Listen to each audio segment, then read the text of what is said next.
please welcome the 2016 recipient of the College of Arts and Letters Distinguished Alumni Award and the 2016 recipient of the Ronald E. Carrier Distinguished Alumni Achievement Award, Jim Acosta.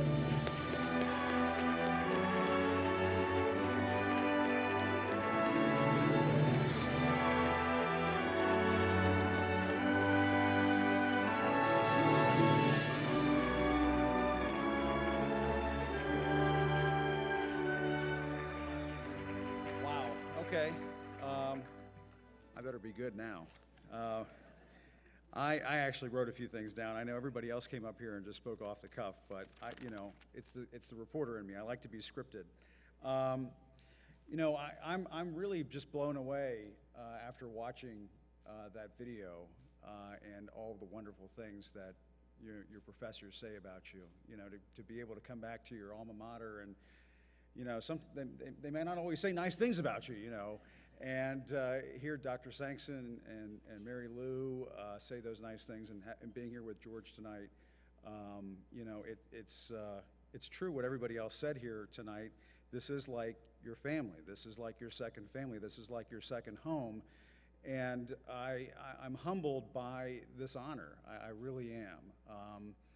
Dr. Carrier was Uncle Ron. He was a larger-than-life figure on the campus of JMU, but yet he was very much down to earth.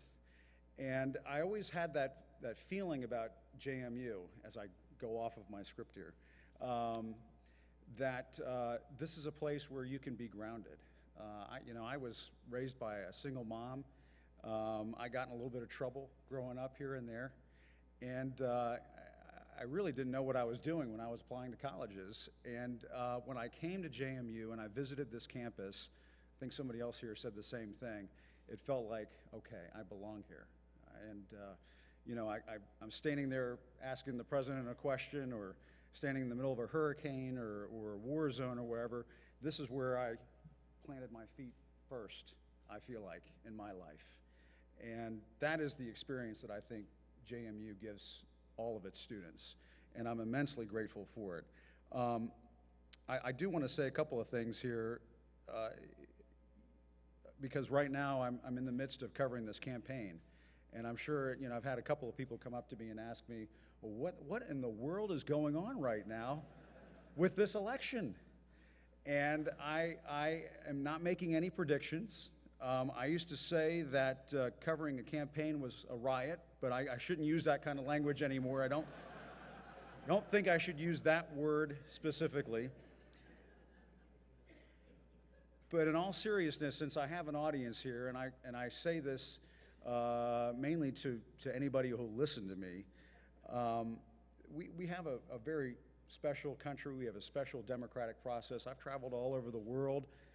The rest of the world does not have what we have, and we have to make sure that we cherish it, defend it, report on it, hold it accountable, and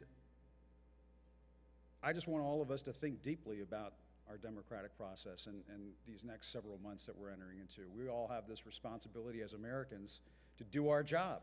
We've got to show up in November and vote, and whoever side you're on, I just hope that all of us are thinking deeply about our democratic process, what's best for our country, and we all love our country. I think we should just act like it. That's my message. Just act like it. I mean, James Madison did do a pretty good job putting together a constitution to keep all these passions from getting out of control, but I think we might be testing the limits this time around.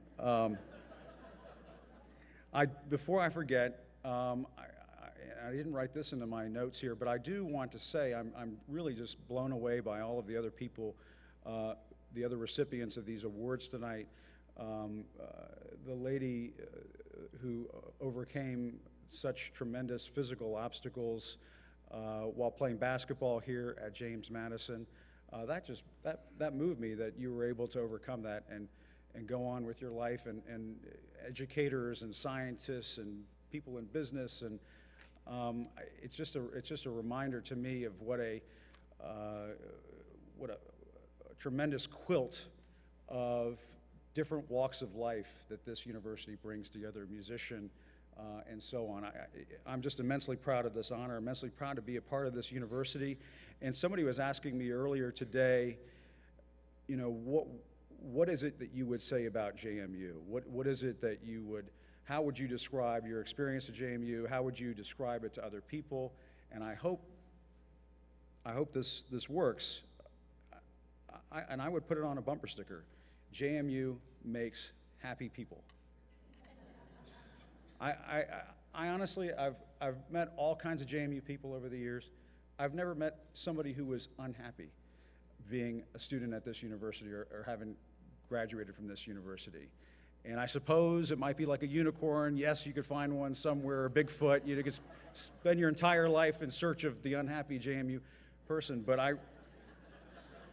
I really feel like JMU makes happy people.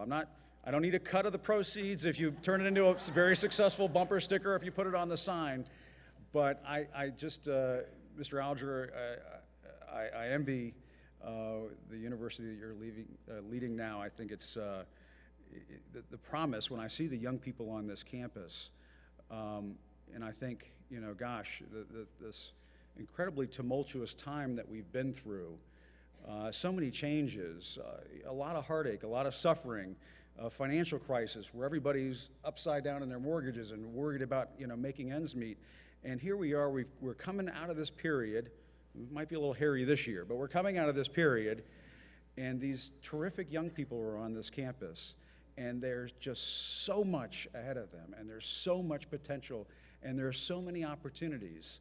And I just envy being, you know, somebody being in the middle of that and being able to harness that energy and start working towards a brighter future. I think that's what everybody here at JMU is all about, and that's the gift that was given to me, and so I appreciate that. I want to dedicate this to my wife, Sharon.